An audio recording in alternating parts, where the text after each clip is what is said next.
Okay, so let me talk about then American foreign policy. We're going to do the same thing in terms of foreign policy that I did before domestic affairs, and let's go back to the end of the Civil War. And then go to 1920. Remember, progressivism ended in 1920. We didn't talk about foreign policy. In other words, America's relation with other nations in the world. We didn't talk about that. So that's what foreign policy is. We talked about, you see, what went on within the United States itself. So let's talk about our relation with other nations in the world now. Foreign policy from 1865 to 1920. Once I finish foreign policy then, I'll go into the 1920s and then the Great Depression. And once we get through the Great Depression, that'll be your second exam. The time we'll have the second exam. But we're sometime from that yet.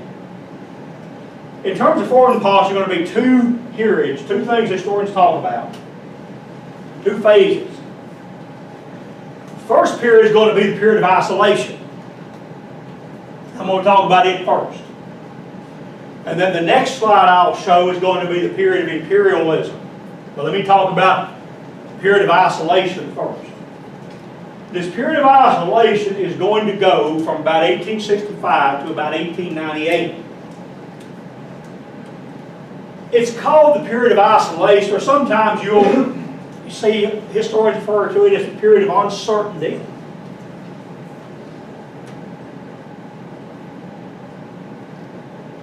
But usually a period of isolation. It's a period in which the United States did not have a lot to do with other countries. In other words, we did not have a lot to do with nations overseas. We didn't get involved in foreign wars. We didn't care much what went on in Europe or anywhere else for that matter. We pretty much stayed to ourselves until 1898. Now there are going to be a few things that happened during this period of isolation. Probably the most important thing we do during this whole time here in terms of foreign policy is we acquire Alaska. The United States purchases Alaska from Russia in 1867. Why did we purchase Alaska from Russia? Well, we purchased Alaska from Russia largely because the American Secretary of State, William Seward,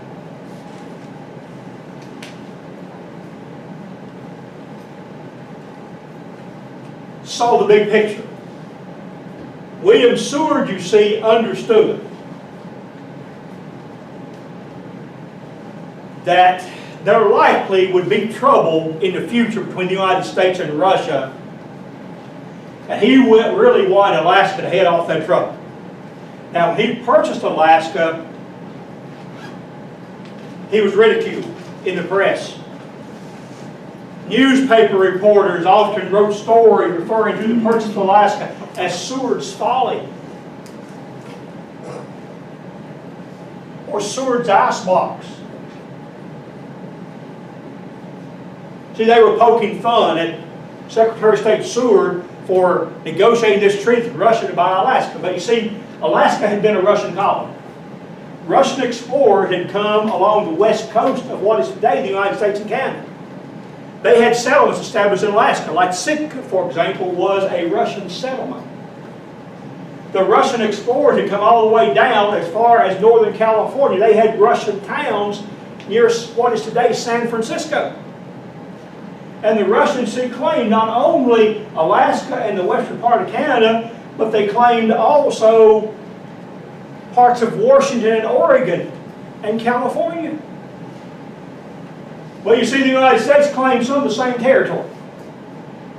And Seward figured that we needed to do something to get the Russians out of North America or there would be a war in the future. And so since the Russian base of operation in North America was Alaska, he decided that the thing to do is to buy Alaska. And so in 1867 he negotiated a treaty with the Russian Tsar's government, purchased Alaska, and Russia, you see, then agreed to give up all of its claims to territory in North America. Meaning you see that Russian settlements in California would become American. Russian claims in Washington, Oregon, you see, would become American. And so even though Seward faced ridicule, what he did was probably prevent a future war between the United States and Russia over, you see, this territory in North America, especially Northern California, Oregon, and Washington. Then we're also going to begin to think about building a canal through Central America, eventually be known as the Panama Canal. Now that canal is not going to be built during this period of isolation. It's going to be built during the second period, the period of imperialism. But we begin to take some steps toward building that canal. Now we don't have a map in this classroom, but if we had a map, you'd see that in a part of the world called the Isthmus of Panama, North and South America are joined. See, the Isthmus of Panama joins the two continents of North and South America. It looks something like this, you see, if this is North America. And then this is South America. Well, the two continents join a narrow strip of land, about roughly 50 miles wide or so. Over here you have the Atlantic Ocean. Over here you have the Pacific Ocean, separated by about 50 miles of land. But the problem is, you see, for a ship to travel this distance between the two oceans of 50 miles roughly, that ship's got to go several thousand miles around the tip of South America. That's quite a journey. And then off the coast of South America, there are some of the most treacherous waters. It's stormy, it's cold, because it's getting close to the Arctic, or Antarctic rather. It's hard for ships to get around the tip of South America. And so somebody looked at the map and said, wouldn't it be nice if we could somehow dig a canal across this Isthmus of Panama, across this 50-mile stretch of land? If we could somehow dig a canal. Look what a shortcut that would be. You would avoid, you see, several thousand miles distance, plus you would avoid all of this stormy weather off the coast of the tip of South America. And so the United States and other countries began then to think about perhaps building a canal through Central America, through Panama, or somewhere in that area. There were several places that could be built. Panama was most likely. We began to think about that. Even before the American Civil War, we thought about it. In 1850, we had signed with the English a treaty known as the Clayton-Bulwer Treaty. And what this Clayton-Bulwer Treaty did was to give the United States and England both the right to build a canal. We said that we would both work together on it if one was built. Now you see, this is 50-some years before a canal is even built. About 58 years, or 53 years or so, before it's even going to be built or started.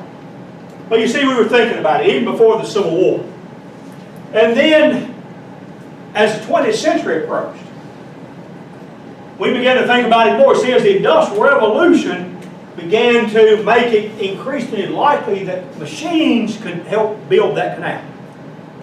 You see, when the Clayton-Bulwer Treaty was signed, saying the United States and England both jointly build a canal, it wasn't possible to build one. This terrain is mountainous. You're not going to take people, you see, and dig a canal through 50 miles of mountains.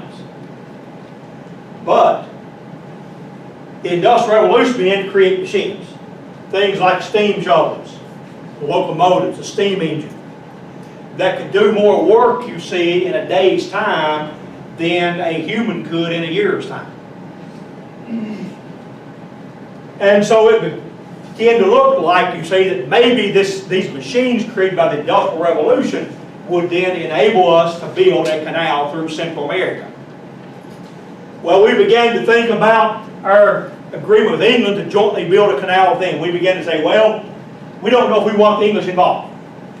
That we'd rather build that canal ourselves. We were, you see, one of the most highly industrialized, if not the most highly industrialized nation by, say, 1890. But we wanted to build this canal ourselves, perhaps. And so in 1891, we negotiated a treaty with the English again that superseded the Clayton-Bulwer Treaty. This was the Hay-Pauncefote Treaty.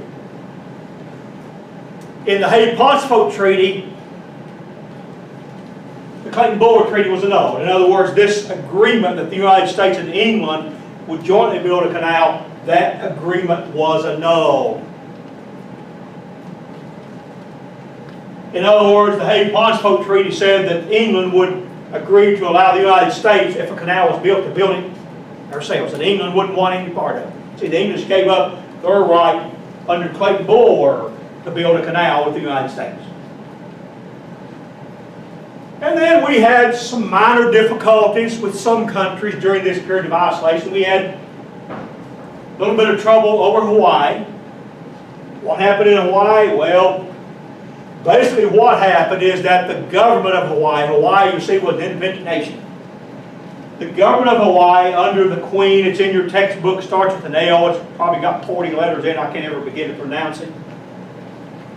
You can take a look at it, textbook, Lily, something, I don't know. It's a real, real long name. Her government was overthrown by an American corporation, the Dole Pineapple Company.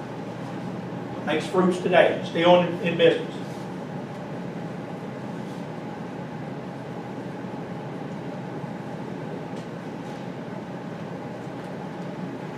In fact, Senator Robert Dole, who ran for president a few years ago, he's a descendant of this family.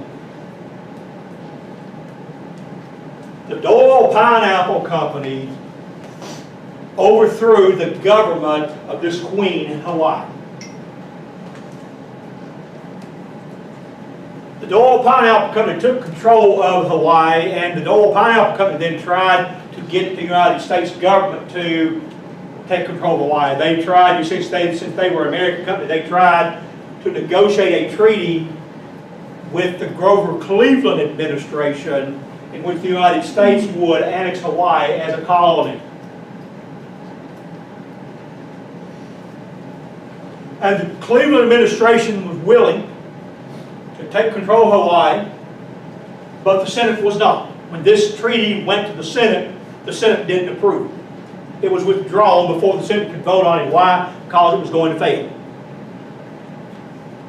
But why did the Dole Pineapple Company want Hawaii to become the United States territory?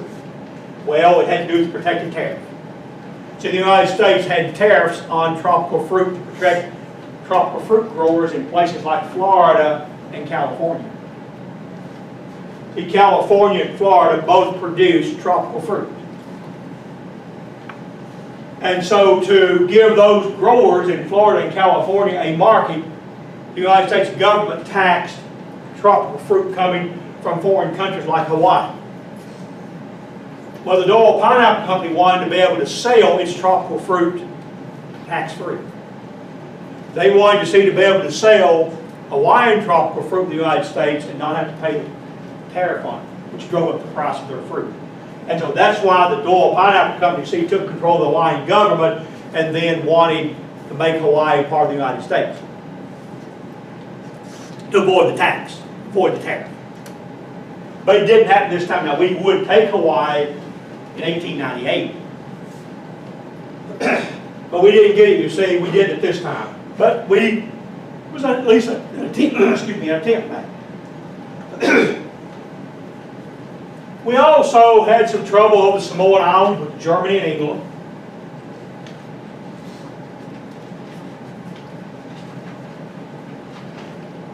The Samoan Islands are located about halfway in the Pacific Ocean between the United States and Australia. Australia, you see, was an English colony. Well, most naval fleets by the 1880s had switched over to steam. You don't have too many sailing ships operating now. It's steaming. You see the steam engine come out of the Industrial Revolution. These steam engines, these steam ships could travel, you see, much better against the wind than sailing ships could.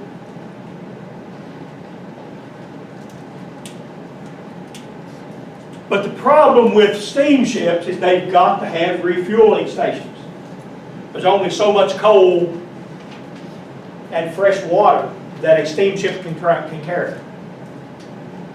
And so periodically you see these ships, just like your automobile, so you don't so much gasoline you can carry, you got to stop once in a while and get gas just to fill up. But the same thing with these steamships, you see stop every so often and put fresh water in, and you've got then to take on coal or wood or something, heat that water to produce steam. And so nations would have refueling stations around the world.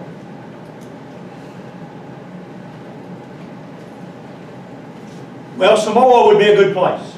The Samoan Islands, you see, would have been a good place for a refueling station for the United States. But Germany and England also needed the Samoan Islands as refueling stations. See, both needed. And so the three countries began to bicker with each other over who controlled the Samoan Islands. See, all three wanted a refueling station. They wanted a naval base there, that they could stockpile coal and water, fresh water. No ships. It looked as if there might be a war between those three nations over the Samoan Islands, but they decided that they would cooperate and build an international refueling station there that all nations could use. And so England, Germany, the United States all agreed, you see, that they would jointly build a refueling station, and then all ships could stop there, take on coal, take on fresh water. So that averted the trouble there. We had a little bit of trouble with Chile, a country in South America. Chile's on the west coast of South America. It's called the Shoestring Republic. It's something like, I believe, 2,000 miles long, but only maybe 20 or 30 miles wide in most places. It's very narrow. In fact, I used to one time have a roommate from Chile, grew up there. I was in college. But we had trouble over basically a barroom brawl in Chile. What happened was an American sailor in the Chilean capital, Santiago,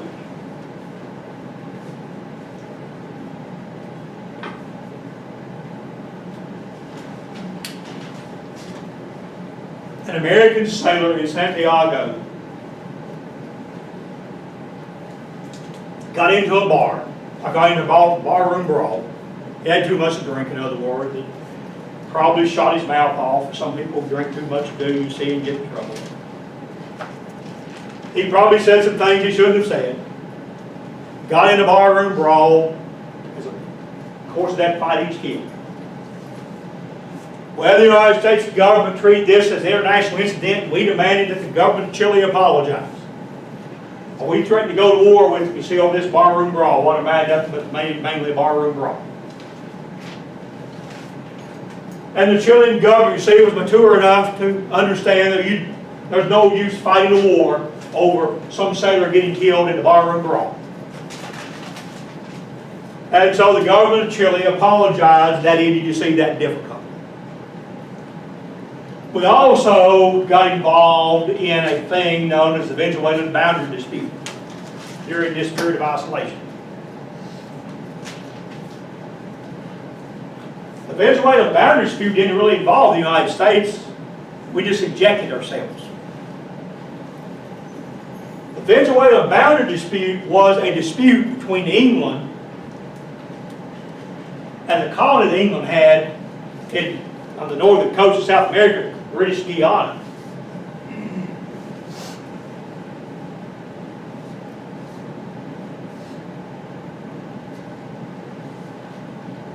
And the South American country, Republic of Venezuela. Venezuela and the British colony of Guiana share a common boundary. They're next door to each other. And there was a dispute between, you see, British Guiana, British colony, and Venezuela as to where the boundary was. It looked like England and Venezuela might go to war over this boundary dispute. But the United States interjected itself and demanded that we be allowed to act as an arbitrator, as someone, you see, who would settle the dispute between England and Venezuela. And so the English agreed to allow the Americans to arbitrate the dispute, and we did. We settled the dispute in favor of England. And you see that trouble. But other than that, there wasn't much that went on in this period of isolation. But then foreign policy is going to change in the year 1898. The 1898 is one of those years that historians refer to as a watershed year.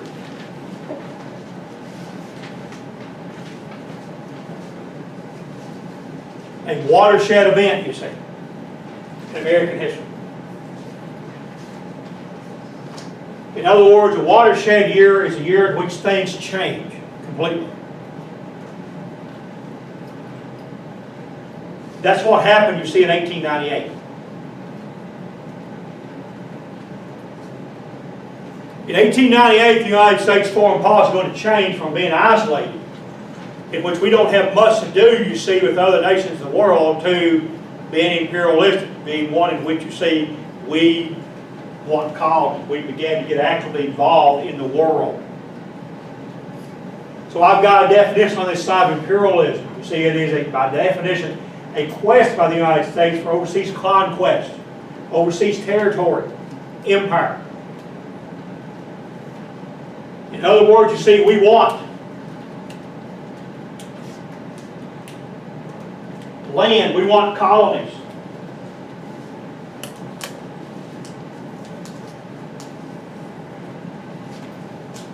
See, that's something we never had before.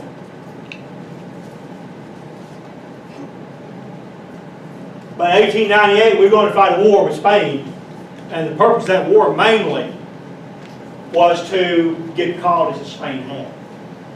So let's talk about this period of imperialism from 1898 to 1920, which you see, rather than being isolated, now the United States becomes actively involved in the world. And it really, you think about it, for the most part, with the exception of the 1920s and 1930s, we've been involved in the world since 1898.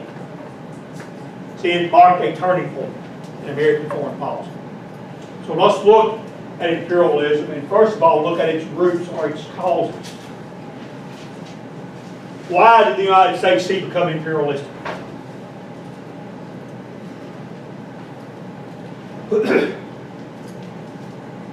Well, historians have identified 5 main reasons, so-called 5 roots of imperialism, 5 major factors that played a role. One factor was an idea put forth in a book by a retired American naval captain, Alfred Thayer Mahan, called Mahan's Thesis.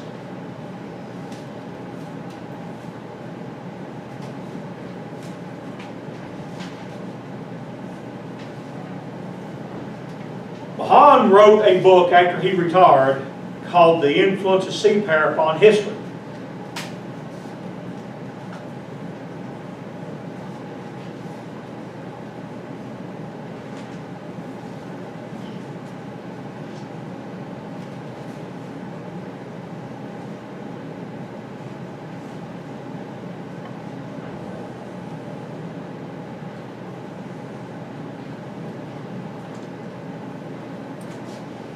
One thing, at least in history, and I assume most distance, if you want to get it published, there's usually 1 or 2 things you've got to do. One thing you can do to get published, I almost guarantee you get published, if you write on a topic that nobody's ever written on before. See, they'll almost always guarantee you that some publisher will publish that book if it is on a topic that's never been explored before. Or another way to get published is to write on a topic. If other people have written on that topic, you've got to write on it from a different perspective, have a different thesis, a different argument about that topic. Well, Mahan decided he was going to explore a topic that had never been explored before. And that topic was why England had been the world's strongest nation, even though England was one of the world's smallest nations geographically and in terms of population. England's an island. If you look at England on a map, England, Scotland, and Wales are islands. An island in the North Atlantic, off the coast of Europe. This island, land-wise, is one of the smaller nations in the world. You look at the United States, for example, we are much larger than England. You look at Russia, they're much larger than England. You look at China, you look at India. See, most countries are much larger than England. In fact, we have some American states like Texas that's larger than England. England's a smaller nation, geographically, land area. England also has traditionally been one of the smaller nations in terms of population. But from 1588, when the Spanish Armada was defeated, until the end of 1945, the end of World War II, England was probably the strongest, or certainly one of the 2 or 3 strongest nations economically and militarily in the world. For roughly 300 years, a little bit over 300 years. Roughly 3.5 centuries. England, you see, was the world's strongest nation, economically and militarily. Well, Mahan decided he was going to answer that question. Why? Why could this nation that was so small in size and population both dominate the world? Be, you see, the world's strongest economic and military power for over 300 years. Well, around about the time Mahan wrote, about 300 years. He wrote well before World War II. He wrote, say, in the 1880s, 1890s. So roughly 300 years, you see, the time he was writing. Why he wanted, had England, you see, been the world's dominant nation, economic and military. Well, Mahan's conclusion in this book, The Influence of Sea Power upon History, known as Mahan Thesis, was that England was the world's strongest nation, even though it was small in size and population. That England was the world's strongest nation because of one thing, or perhaps 2 things. Its navy and its colonies. Mahan's thesis is that England dominated the world economically and militarily because it used its navy to acquire overseas colonies. That England, you see, had the world's strongest naval force. England always made sure that no country had a larger or stronger navy than England had. And Mahan said that England, you see, then used this navy to acquire overseas colonies. And that the English economic might came from its overseas colonies. England used those colonies for 2 things.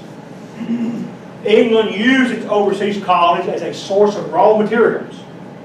As a source, you see, of materials that England could take to England, like lumber. Say, when the United States was an English colony, we supplied most of the timber to England. We supplied, you see, things like tobacco and cotton and rice and indigo. Other colonies supplied things like wool, you see. And the English took these raw materials, Mahan said, from these colonies, and they turned them into manufactured products. They made, you see, clothing out of wool and out of cotton. Cloth. They sold this cloth and this clothing around the world, getting themselves rich, you see. Or they took tobacco, you see, from colonies like the United States or the American colonies and turned it in, you see, into chewing tobacco and smoking tobacco and sold, you see, around the world. And then the second thing that Mahan said the English used these colonies for, in addition to acquiring raw materials, was as a market. See, the English would buy raw materials from their colonies, turn these raw materials into manufactured products, sell them back to colonial people. And Mahan said, you see, that's how the English got wealthy. That's how they were the world's dominant economic nation, because of the colonies. And Mahan said the English, in order to acquire and control these colonies, did so through their navy. Well, several prominent American government officials, including Theodore Roosevelt and Henry Cabot Lodge,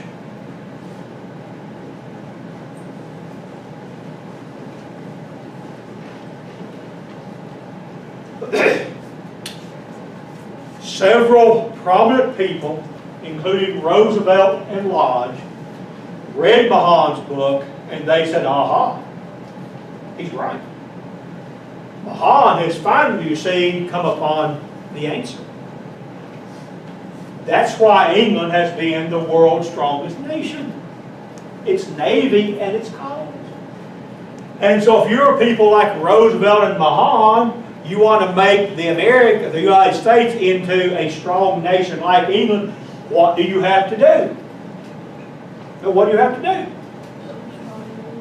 Follow their lead, follow their guidance. Do what? Take over people with the need. First of all, you got to Have a need. have a navy. And then secondly, you got to acquire colonies. See, that's the Mahan thesis. You've got, you see, to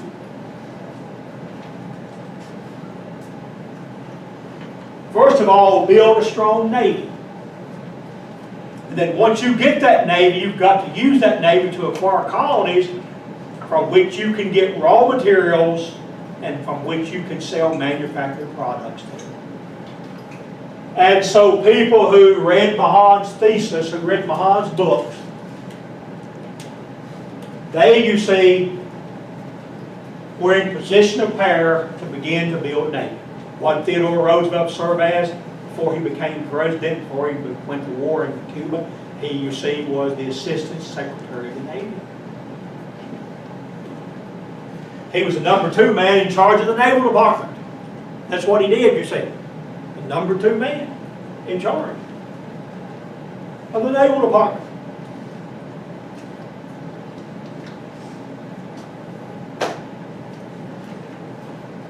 He was certainly, you see, in a position to build up the American Navy. Certainly.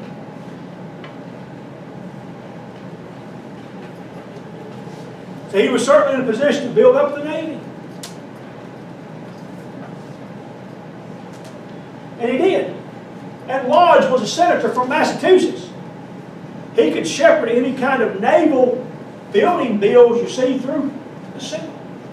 He was able to get these bills passed through Congress to add money, you see, to the federal budget to create more ships, to build a stronger Navy.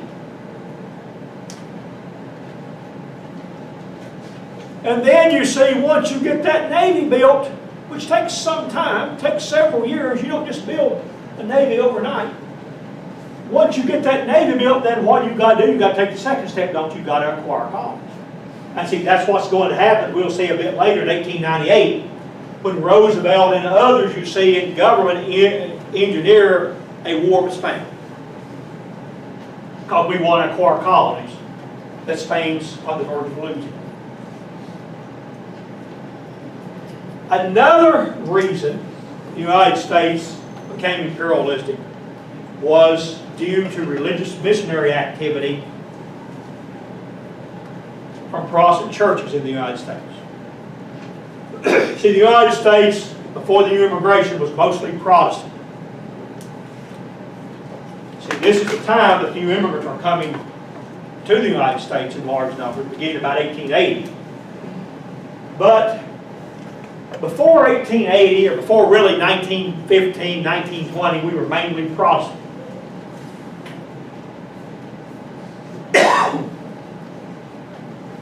Well, these Protestant churches saw their mission, you see, to convert what they call the heathen.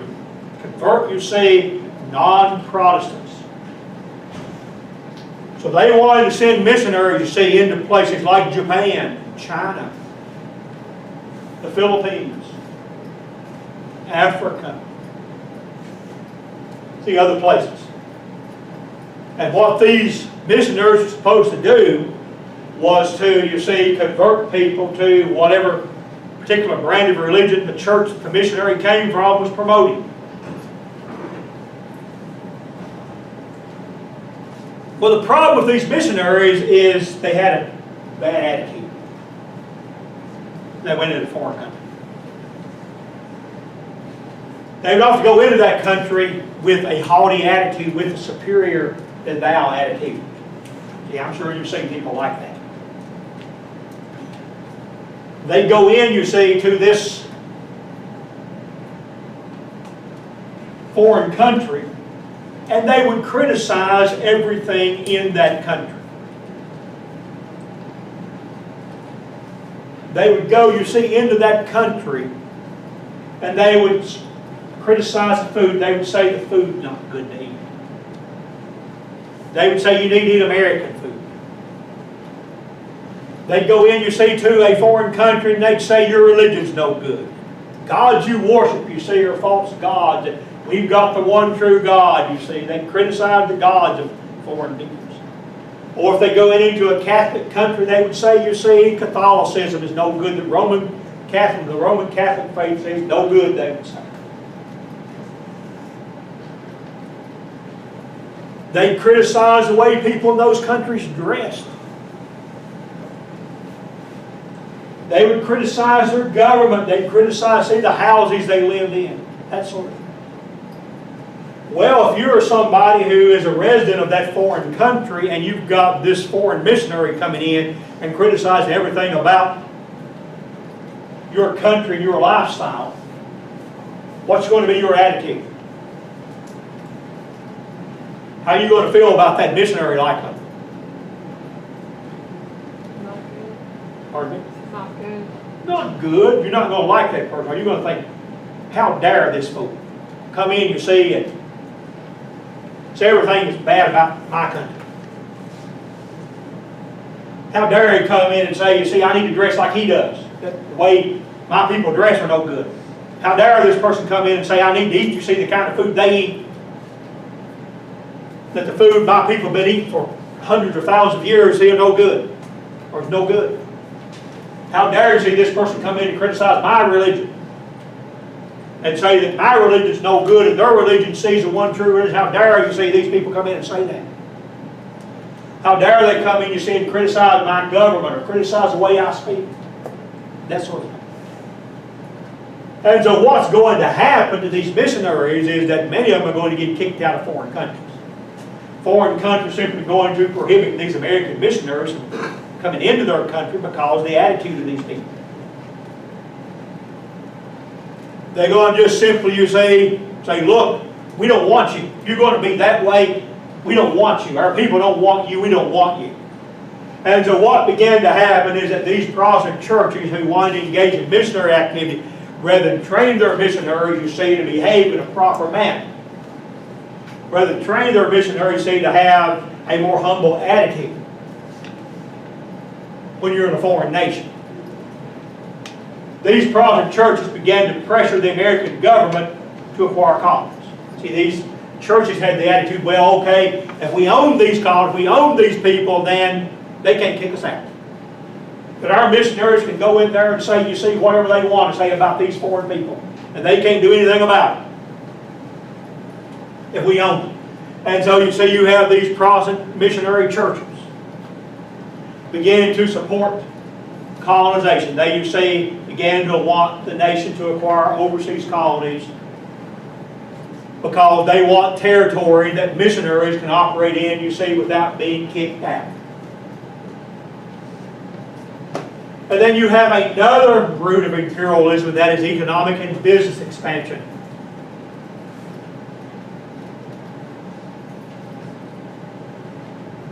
The Industrial Revolution, in other words.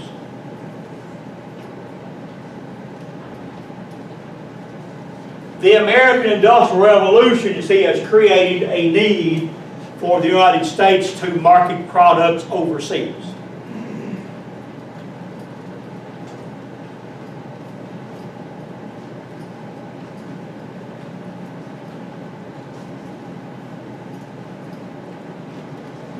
You see, in any kind of industrial economy, eventually you saturate your own market if you're a company producing a product. What does it mean you saturate the market? Well, you sell as much as you can sell to your people. See, let's take the automobile industry for example.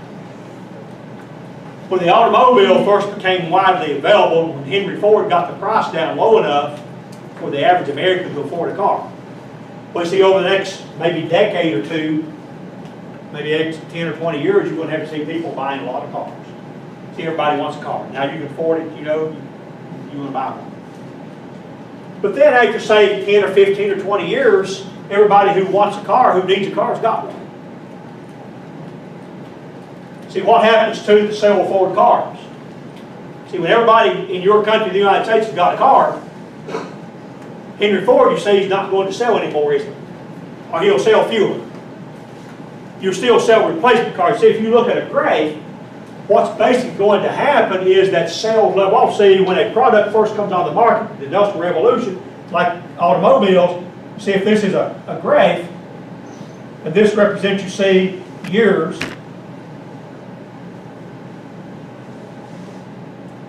Well, you see, initially sales are going to go up.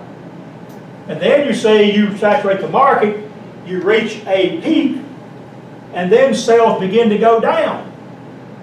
You see, everybody's got a car that wants one, and so they're not buying as quickly. And see, sales continue to go down until they level off, and you're just selling replacement cars. And see, sales remain pretty flat after a period of time. Well, if you're in that kind of a situation, see, you're a company, you like these years here when your sales go up, don't you? And you want to keep your sales continue going up. But see, the problem is you saturate your home market, so you can't grow sales.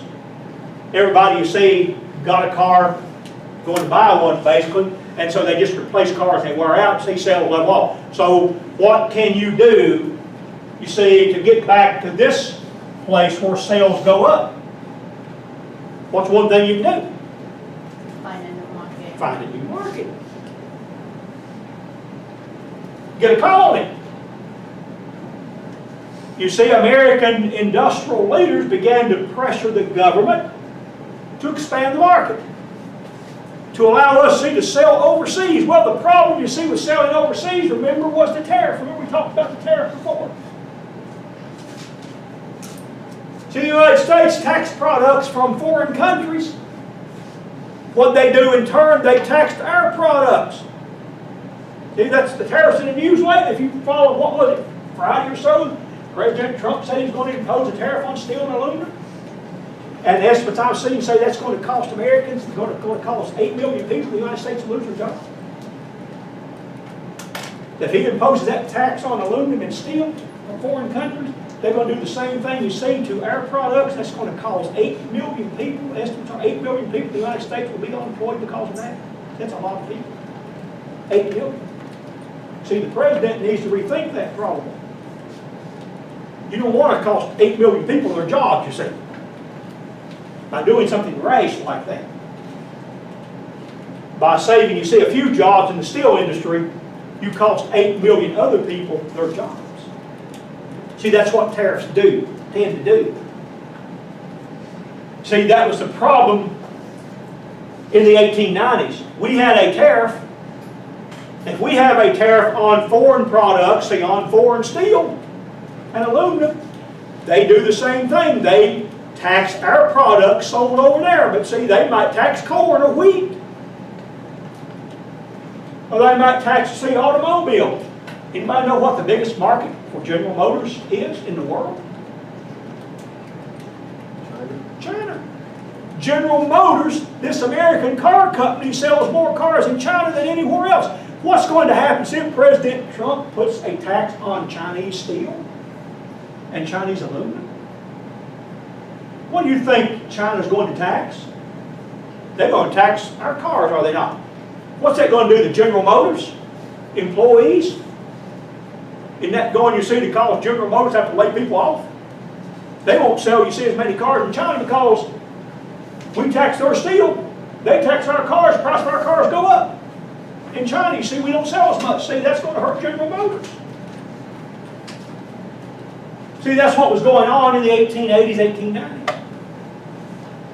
It was difficult for American companies to sell their products overseas because of tariffs. We had a tariff. Foreign countries had a tariff. We taxed foreign products sold here. They taxed foreign products sold there. Their products sold there. Well, what's one way to overcome that, you see, at this time? Conquer those. Get a colony. See, if you get a colony, see, these business leaders said, okay, we can't sell, say, in England because of the tariff. We can't sell in Germany because of the tariff. But if we get, you see, a colony, we own that, there won't be no tariff there. We can sell, you see, to those people that haven't been exposed to our products. See, if we can get a colony, Ford can sell its cars, you see what's going to happen. You go back to this situation here, don't you, where sales go up for a while until you saturate that market. So you see, business leaders began to want the government to expand the economy and business sales. And so they began to pressure the government, you see, to acquire colonies so that they can sell overseas on beef without tariffs, see, duty free. See, tariffs are dangerous things. Very dangerous things.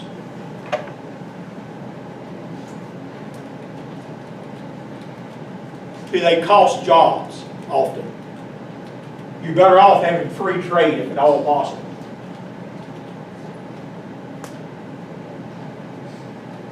You see, the tariff led to us acquiring colonies. These business leaders in the United States wanted, you see, somebody to, or some colony they could sell in tariff-free. Then you've got another root of imperialism, and that is emotional patriotism. So what's emotional patriotism? Well, emotional patriotism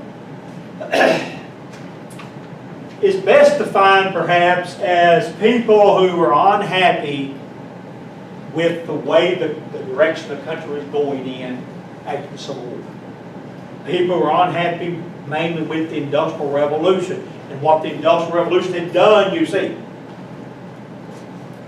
So what the Industrial Revolution had done? Well, from these people's perspective, the Industrial Revolution had created a country of people who were greedy for money, who were materialistic, who wanted just possessions and money, what money would buy, didn't want anything else. And these so-called emotional patriots looked back to the Civil War with fondness. They saw the Civil War as being a conflict or a time in which Americans put aside greed and sacrificed for the country. What you see, Americans weren't too concerned in the Civil War about acquiring possessions, they said. But what they were concerned about was winning that war, and so they would, you see, sacrifice for the war. They would volunteer for the military, even though it might cost them their lives, you see. They would donate money, you see, to relief efforts for soldiers, provide, you see, things for soldiers in the war.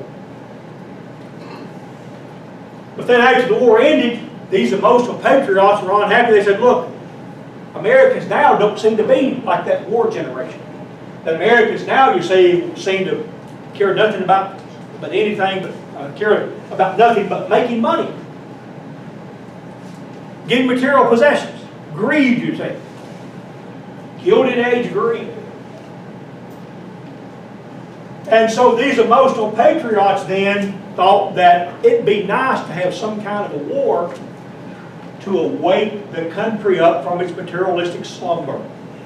It would be nice, you see, perhaps to have some kind of a war with anybody for anything. They didn't much care, you see.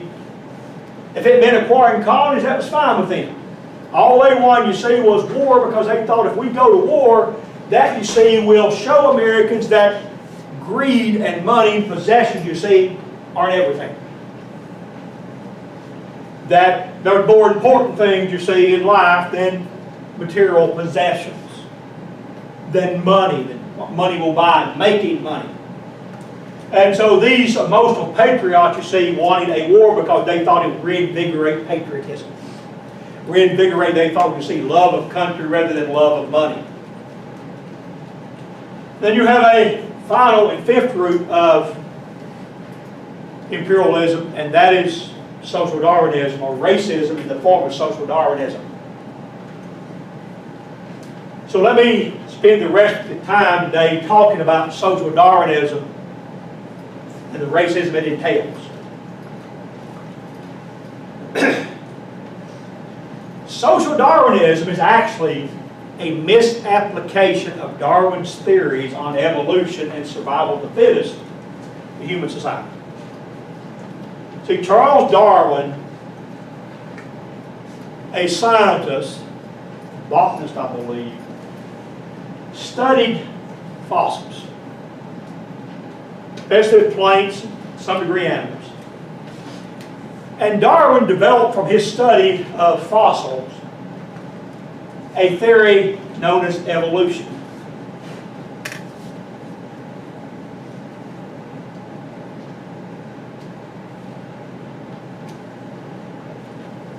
You see, humans had, before Darwin, generally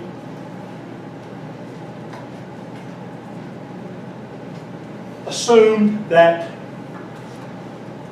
everything was created on earth, all plants, all animals, by some deity, some being, some god. Depending on, you see, which group of people you came from, which god you were, or a number of gods throughout human history.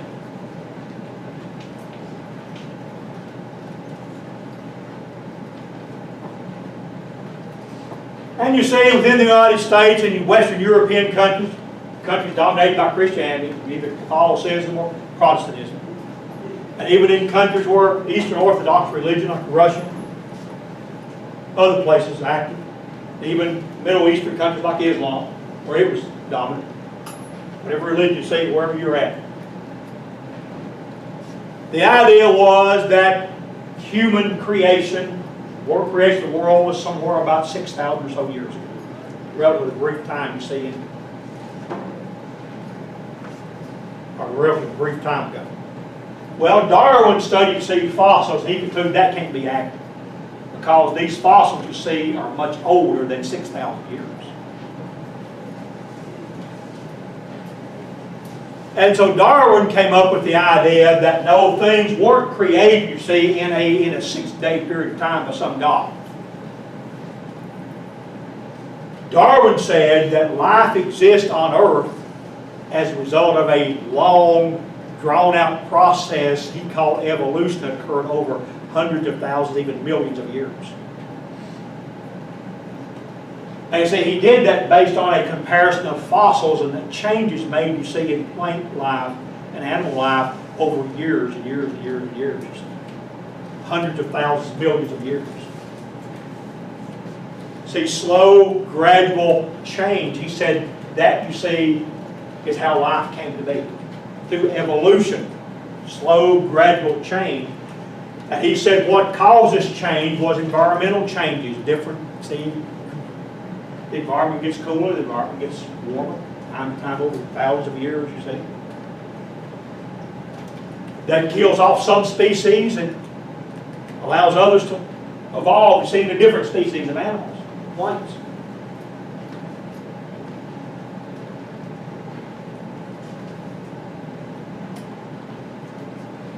Well, Darwin said that the species that evolved did so because they were more fit, survival of the fittest. The idea, you see, that the most fit species of animal or plant would evolve. See, they could adapt to the environment. They were more adaptable. They could adapt to the environment and survive. Well, social scientists, particularly sociologists, are going to take Darwin's theories on evolution and survival of the fittest, and they're going to misapply those to human society.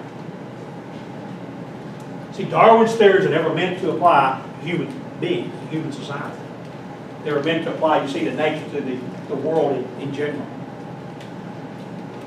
what social scientists, sociologists, and others did is they took these ideas of Darwin, and rather than applying them, you see, in general, as they were meant to be applied to all life,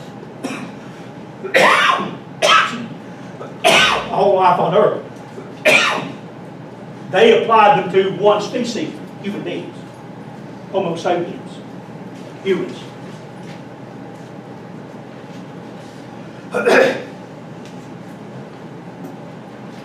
And they said that just as in nature you see certain animals survive because they are fit, they're more fit, you see, to adapt, they said the same thing applies in human society.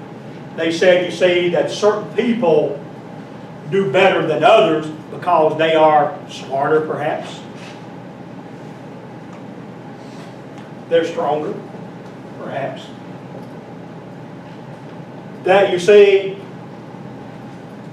you have certain humans who get ahead because, see, they are more fit than others. Well, who's going to really like this? Who's going to embrace this idea?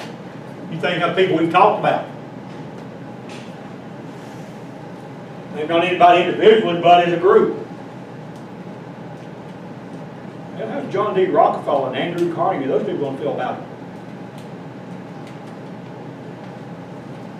Are they going to say they're wealthy beyond reason because they're more fit? Are they going to use that, you see, to justify the accumulation of massive amounts of wealth? Aren't they going to use that to say, that's why, you see, I'm a multi-millionaire and my workers live in poverty? Because I'm smarter than they are? Because I'm more fit? See, the wealthy are going to embrace social Darwinism to justify the accumulation, you see, of massive amounts of wealth, and to justify paying workers a nickel an hour and working them, you see, 12 and 16-hour days and killing many of them, crippling many of them. But then a corollary of social Darwinism is going to be racism. Opponents of social Darwinism, most of which were white, are going then to create a racial hierarchy. At the top of that racial hierarchy is the most fit race. They're going to say, you see, are light-skinned people. And they're going to put, you see, then darker-skinned peoples at the bottom of that racial hierarchy. Now, we know, you see, that's not accurate. We know that. And don't misunderstand. I'm certainly not endorsing social Darwinism or racism. Don't misunderstand. I'm just telling you, see, what they did. They're going, you see, to put at the top of this racial scale, this fit scale of humans, the Europeans, the Americans. And then you see at the bottom they're going to put the Africans. And in between they're going to put, you see, the Asians and Hispanics. And they're going to say, you see, these lighter skinned people are more intelligent, are superior. They're going to say, see, that's why they inhabit countries that have dominated the world like the United States and Germany and England and France. They're going to say these darker skinned peoples then are inferior. That's why you see they inhabit countries that are colonies, that are in Africa, you see in Asia. And they're going to use, you see, then social, and these racial hierarchy they create, they're going to use that to conquer colonies. They're going to say, well, we are superior. Our nation's superior, you see, to the African and Asian nations, and therefore we can conquer the Philippines. We can conquer Puerto Rico. We can conquer Guam. We can take colonies in Africa, you see. They're going to justify that. So you've got all 5 roots of imperialism here, and we'll stop there. We're out of time. We'll come back on Thursday, and I'll continue with imperialism and talk about the Spanish-American War.